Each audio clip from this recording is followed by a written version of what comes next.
ओम नमः शिवाय। दोस्तों, शिव जी की कृपा आप सभी पे बनी रहे। मेरा नाम है अर्चना और आज मैं शिव जी के चमत्कार से जुड़ी सच्ची घटना आपके सामने प्रस्तुत करती हूँ। अगर आपने भी अपने जीवन में शिव जी से जुड़े चमत्कारों को अनुभव किया है तो आप अपना अनुभव हमें ईमेल कर सकते हैं। हमारा जीमेल आईडी डिस्क्रिप्शन बॉक्स में दिया गया है।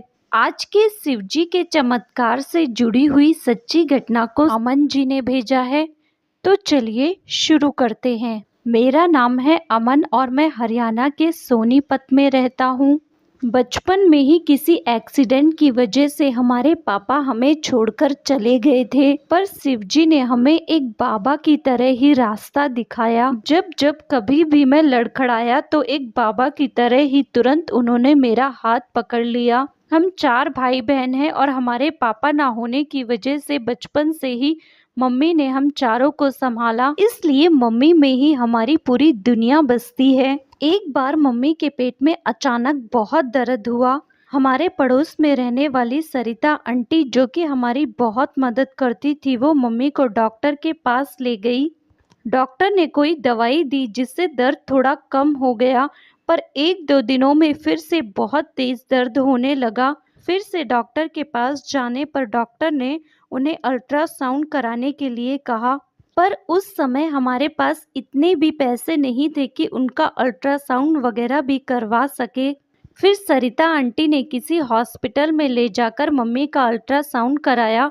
उस समय हम चारों इतना डरे रहते थे कि कहीं मम्मी को भी कुछ ना हो जाए। उस समय मैं बहुत डरा हुआ था, इसलिए मैं हमारी गली के मंदिर में जाकर बैठ गया और शिवलिंग के पास बैठकर बाबा से प्रार्थना करने लगा कि हे बाबा, मेरी मम्मी को कुछ भी मत होने देना। जब मम्मी और सरिता आंटी हॉस्पिटल से वापस घर पे आई तो पता चला कि मम्मी के पेट में कोई गांठ है जिसका ऑपरेशन करना पड़ेगा। यह सब सुनकर हम सब लोग बहुत घबरा गए थे, क्योंकि उस समय हम में से किसी को भी कुछ भी जानकारी नहीं थी।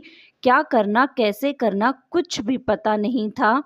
अगले दिन जब मैं और मेरी बहन मंदिर गए तो मंदिर वाली आंटी मिली और पूछने लगी कि तुम्हारी मम्मी को क्या हुआ। तब हमने उन्हें सब बताया कि मम्मी के पेट में कोई गांठ हो गई है जिसका ऑपरेशन कराना पड़ेगा। तब मंदिर वाली आंटी ने कहा कि डेली शिवजी पर एक बेलपत्र चढ़ाकर उसे अपनी मम्मी को ले जाकर खिलाओ। अगर बाबा ने चाहा तो तुम्हारी मम्मी जल्द ही ठीक हो जाएंगी। आंटी के कहने पर हम लोग डेली ऐसा ही करने लगे और डेली एक बेलपत्र मम्मी को खिलाने लगे।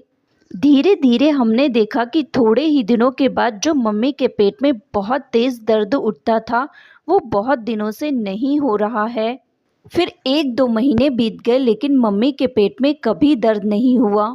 फिर सरिता आंटी को बताने पर उन्होंने कहा कि एक बार और अल्ट्रासाउंड करवाकर देख लेते हैं, क्या पता भगवान की कृपा से वो गांठ ठीक ही हो गई हो। लेकिन मम्मी के मना करने पर भी सरिता आंटी उन्हें हॉस्पिटल ले गई और अल्ट्रासाउंड कराया।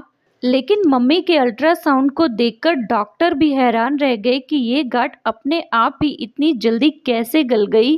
पर हम सभी लोगों को तो पता था ये हमारे बाबा का चमत्कार है। उस दिन हम लोगों ने बाबा को बहुत धन्यवाद किया और अब तो हमें बाबा की कृपा से पैसों के लिए भी कोई तंगी नहीं झेलनी पड़ रही है और बाबा की कृपा से ही आज तक हम लोग बहुत खुश और स्वस्थ हैं। भले ही बचपन से हमें अपने पिता का सुख नहीं मिला, लेकिन जब कभी भी हमें एक पिता की जरूरत हुई, बाबा ने हमें जरूर संभाला। मैं सभी शिव भक्तों को यही कहना चाहता हूँ कि जब भी तुम्हें कभी ऐसा लगे कि मैं पूरी तरीके से हार गया हूँ और कोई भी रास्ता नजर ना आए कि मैं क्या करूँ, उस समय सब बाबा पर छोड़ दो। आप देखोगे कि बाबा कोई ना कोई रास्ता आपके लिए जरूर निकाल देंगे। ओम नमः शिवाय, ओम नमः शिवाय।